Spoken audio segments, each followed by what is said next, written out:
Hello students, in this video I'm going to use 3 examples from students who handed in their Sunday summary early. Hopefully I'll be able to catch the remainder of the class who are still working on their Sunday summary this afternoon, and they can perhaps improve what they do for their audio recording or YouTube clip. I have come to understand that my third question, the way I had worded the third question and the order of the questions in the previous 2 videos, was a little misleading. And so what I've done is I've reworded and reordered. I've reworded the third question and I've reordered the questions so that perhaps it'll make it a little easier for you to answer and address the topic in a meaningful way. So the first question which I want you to ask is still the same. Who was hurt by this decision? Picking your news story. So when we're talking about a decision here or a scenario, we're talking about something in your current events news story.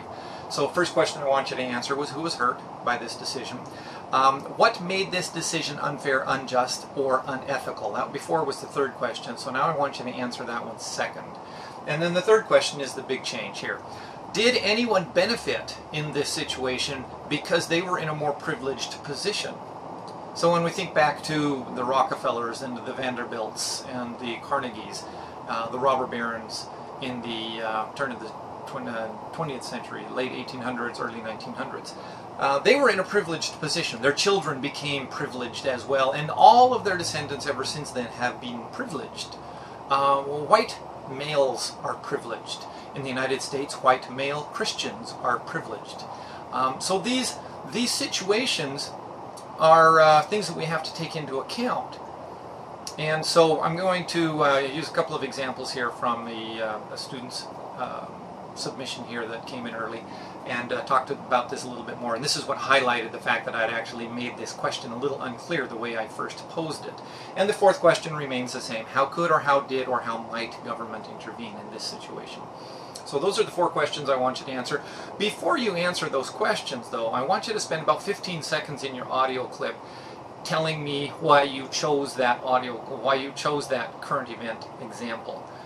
So make sure that you first off really quickly cover off why you chose the article. Summarize the article really quickly so that people understand it in the way you see it or the way you saw it. Remember, we all have a different lens through which we see the world. And so I want to have you take about 15 seconds to allow your classmates to see this story through your lens. And I'm going to use another example from my personal experience and contrast that to what Joseph sent in for his example. And that's the way we're going to proceed. So those are the few changes that you can make. If you haven't done your audio clip this week, then you can incorporate that into your audio clip. And going forward, please remember these important changes and helpful hints for yourselves. So remember this assignment, Sunday Summary number 1, was to be based upon what we covered in episode 1 and episode 2 of the Justice with Michael Sandel video series. So first off, we're going to cover Sarah's submission for her Sunday Summary. She got it in early, so she was lucky enough to be the first one that I graded. And so we're going to cover off what Sarah chose. What captured Sarah's attention in the 4 parts of the 2 episodes was this line right here that she put in her notes. Remember, these are her notes, and she gave me a starting point by putting this line here in red so that I knew where she was going and launching from when she picked her current event story. She talked about a story that was in the Delmarva Now newspaper. I believe that's coming from New Jersey. And she talked about how a philanthropist tried to do a little bit of Christmas cheer for some homeless people, 5 homeless people that he had come in contact with. He wanted to help them out, and he wanted to put them up in a suite, $639 a night, in a very prestigious luxury hotel. And he wanted to do that for them for Christmas. He arranged everything, got it set up, and so the 3 hours before they were supposed to check in, he got an email from the hotel telling him that they had canceled his reservation and that the homeless people were not welcome in their luxurious hotel.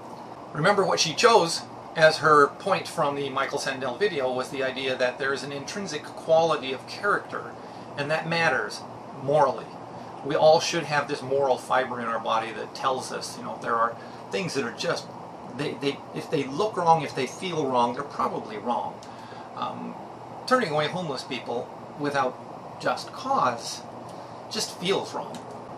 Before we start the audio clip, please keep in mind that I don't play the entire audio clip. There are certain parts of your audio clips that are going to mean more and carry more weight and really help me as a professor teach a very, very valuable point. So I may not play your entire audio clip. I did my bachelor's degree in multimedia journalism, so I'm pretty good at editing audio and video, as you may have gathered. I don't have a really high quality camera, and I have this studio set up on the patio at home.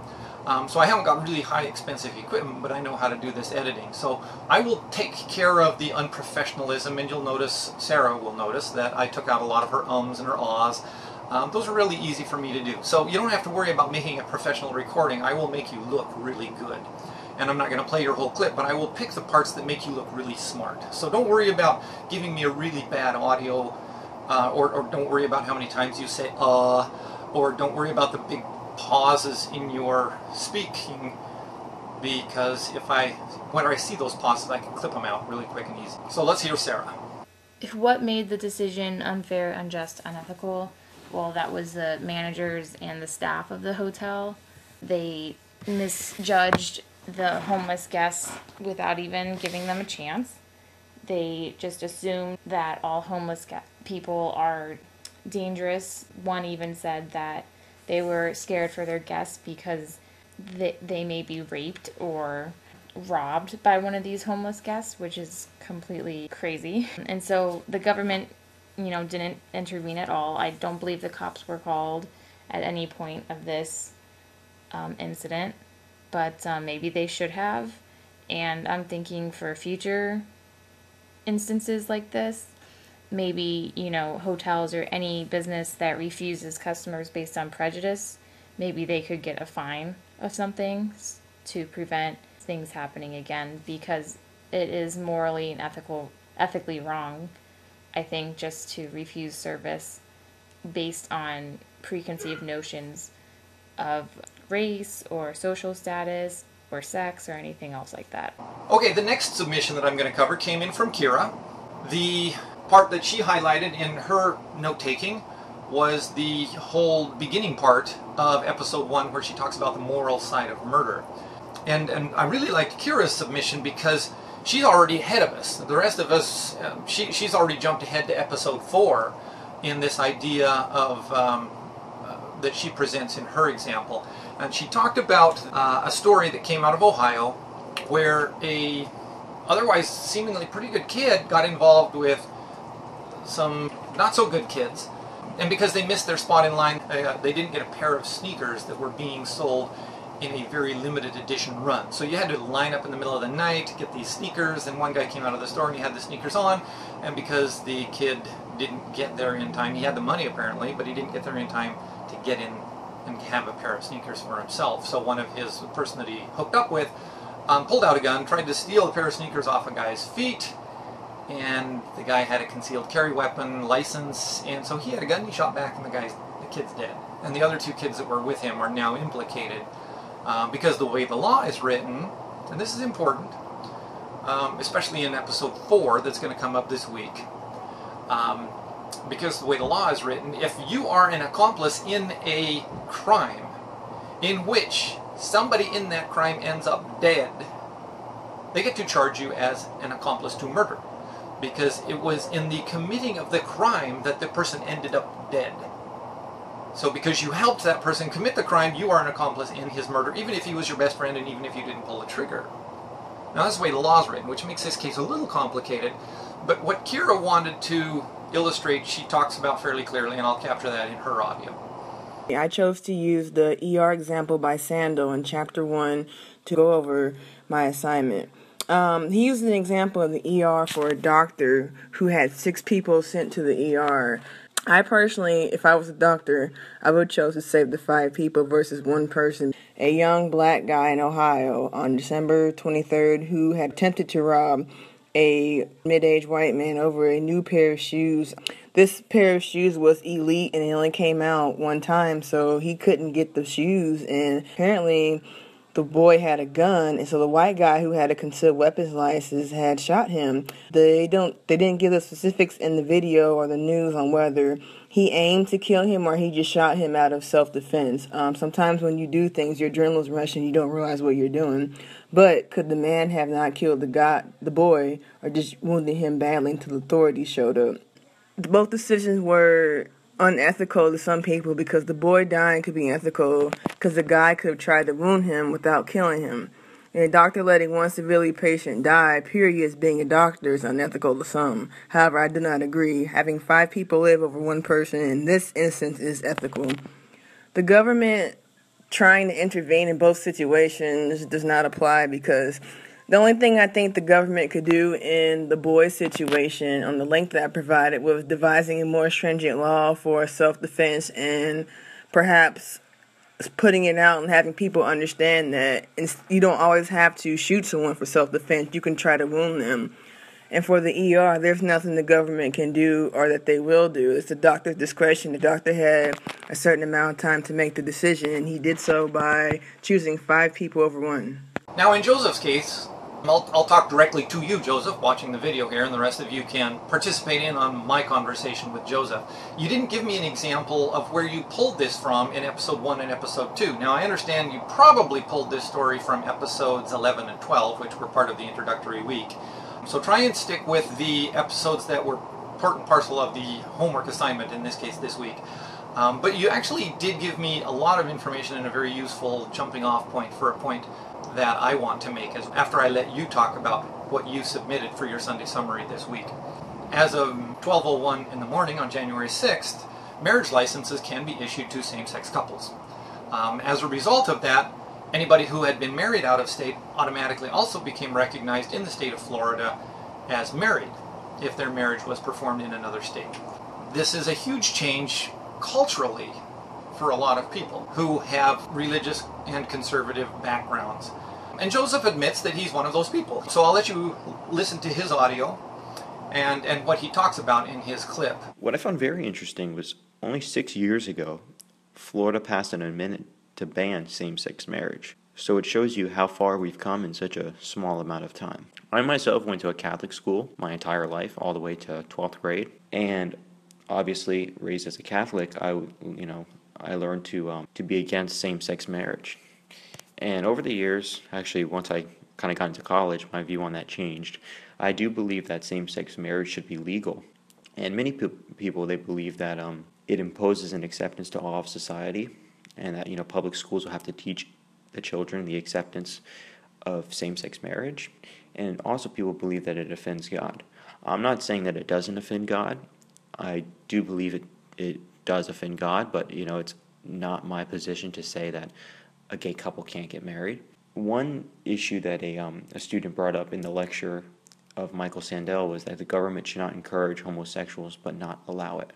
And I do agree with this. I don't think that they should encourage same-sex marriage, but if somebody wants to get married, they should allow them to. It's their decision. And I also believe that many people are against same-sex marriage because it's so different. It's almost the same as somebody marrying somebody that's very poor while they're very wealthy. It's obviously the family isn't going to be too happy about that. You would rather marry into wealth, or also interracial marriages. That's different as well, which I have no problem with that. I've dated many girls that are of a different race than myself. So all in all, I agree that same-sex marriage should be legal, and obviously the United States seems to be in agreement with me because 36 states are already legalized. So we got to go from there and see how it all pans out, but I'm sure it will. By not giving me a hyperlink, Joseph, you left it open for me to pick the story that was relevant to me, and so I picked this one here, which talks about how state employees now were covered under their spouse's health care plan. So now I have a health care plan through Florida Atlantic University because my husband works for the university. That was what same-sex marriage meant to me. It also meant we could file joint tax returns. And so Joseph touches on this in his point. Now where Joseph goes with his argument, and I'm just going to put this frame up here from the Focus on the Family, because this paragraph here captures very professionally and from arguably a researched source that children being raised in families where there is not a father and a mother in the home, and that has absolutely nothing to do with marriage. There are children all over the United States that are being raised in homes where the father and the mother are not present. And so whether we allow same-sex marriage or not is not going to stop that phenomenon from happening. But Joseph makes a very good argument that this is the ideal environment for children, and nobody's disputing the fact that perhaps that is the case. But as human beings, we adjust for reality. And the reality is marriages break up. A lot of children do end up being raised in situations where their parents are living apart and they're co-parenting in two different homes. And so those children still grow up and those children still turn out to be very successful. And there is not a father and a mother in the home, or maybe the father or the mother remarries, and so there is a step-parent in the home, which is less than ideal and arguably has worse outcomes for the children when a step-parent is involved than if the parent did not remarry. And same-sex marriage just presents another scenario in which children are raised. My baby was 15 years old, and so as a gay man who was out and in a relationship, my ex-wife and I were co-parenting a 15-year-old, 16-year-old, 17-year-old, and we arguably were very successful in how she turned out. We coped with the reality of the situation. And so Joseph argues that ideally, in a perfect world, a child would have a father and a mother in the home. And that's what Focus on the Family argues with this paragraph here. But let's look at this from a philosophical standpoint. And this is where I connected Joseph's submission, because he didn't provide me with bullet points from episode 1 and episode 2. It left me free to perhaps suggest where Joseph's submission most appropriately fell. And so I've circled these 5 points here. It starts off on episode 1, part 1, talking about consequentialist moral reasoning or categorical moral reasoning. And those two cases here are very appropriate for what Joseph's argument is. Remember, we're talking philosophy. Nobody's wrong and nobody's right. We all have positions and we defend our positions. And that's where discussion and debate goes forward, and that's how we come up with good laws that are just and fair. So, what Michael Sandel argued in episode 1, part 1, is he issued a warning. He says there are risks involved, both personal and political, in looking at philosophical reasoning. Because philosophical reasoning confronts us with what we already know and makes it strange. All of a sudden, what you thought was just and fair, when you step outside the box and look in from an outside point of view, perhaps looking from my perspective as a man who was married to a woman for 25 years, raised 4 children, came out late, got married to a man, and now I'm looking for very different things in a marriage than I would have if I was in my 20s. So I stood outside the box myself, and I looked in and I said, you know what? Everything I had been told as a Mormon was false, because it trapped me in an inauthentic life which felt fake for 46 years. It forced me into a thinking where I ended up getting married to a woman and at the age of 46 destroyed her life by coming out of the closet and admitting that it had been a mistake from the beginning for me to get married. I stood outside the box and looked in. This is the risk that Michael Sandel is talking about. When we look at things philosophically and when we challenge our own way of thinking, there's a risk involved. So once the familiar turns strange, it is never quite the same again. And being college-age students, for those of you who are in your 20s, this is exactly the right time in your life to be asking yourself these questions. And this is kind of what Joseph is asking himself. If you, Joseph, will forgive me for using you as the particular example in this argument. And I appreciate Joseph's honesty, and I hope the rest of you have the courage to be just as honest. And we as a class will learn from your own experience, and that's why this discussion is very important. Now, to Joseph's defense, I want to bring you the example of Judge Higginbotham. Judge Higginbotham is a 77-year-old judge who was appointed by Ronald Reagan. He sat on the bench in the South for over 30 years. And the Fifth Circuit is the circuit court that covers Texas, Louisiana, and Mississippi. Has a lot of history for civil rights violations, a lot of history of abuse, and a lot of history where the law just was bad. And this is the history that sits in this courtroom where this same-sex marriage argument was made last Friday. And Judge Higginbotham surprised everybody because everybody thought he would be very conservative and that the 2 judges that were appointed by Ronald Reagan would swing this marriage case and the argument on Friday toward conservative values, the old way of doing things. So I want to point out to you how Judge Higginbotham, as a lawyer, as Michael Sandel is, framed the argument and how his line of questioning steered the argument toward justice and fairness. Here's a couple of points. When the lawyers were arguing that marriage was a mechanism of controlling procreation so that children would be born into the most ideal circumstance, Judge Higginbotham said, you don't need to provide an incentive for people to have sex. And also, the argument started turning back to Baker versus Nelson, a 1972 ruling that said that states did have the power to limit marriage to opposite-sex couples, and that's back in 1972. And that was when things got really kind of surprising for everybody that was in the courtroom, because as the lawyer for the same-sex couples argued, she said, hey, when Baker was decided, gay people had to live in the closet for their safety, to keep their jobs. She said, times can blind our eyes, meaning the period of time in which these rules prevailed were blinding to us, but time rolls on. And so the other judge in the case, Graves, he said, all of this talk about Baker in the 1970s is making me nostalgic for my afro and my 8-track. So this is Graves' way of saying in a very humorous way, you know what, times change. We no longer wear afros, and we probably, I don't even remember the last time I put a CD into a machine to play music, let alone an 8-track. So everybody left the courtroom thinking that Higginbotham was going to make this case and that same-sex marriage very soon may be legal in Texas, Louisiana, and Mississippi, because this is what Higginbotham said to the lawyer when the Jonathan F. Mitchell, the attorney pleading the case for Texas, told the court that the state's marriage law served to encourage new offspring and reduce unplanned pregnancies. Higginbotham asked if he was implying that extending marriage to same-sex couples would somehow reduce the number of offspring or increase the incidence of out-of-wedlock births. We're not arguing that, Mitchell said. Of course you are, said Higginbotham. So the fact that these lawyers even brought this up in the courtroom, because marriage means so many different things outside of religion. In religion, marriage means one thing, that we're not governed by a theocracy in the United States. We're governed by civil law, which exists outside of religion. There is a barrier between church and state here. And this is what Joseph argued very clearly. And even with his own background, he recognizes the separation of church and state.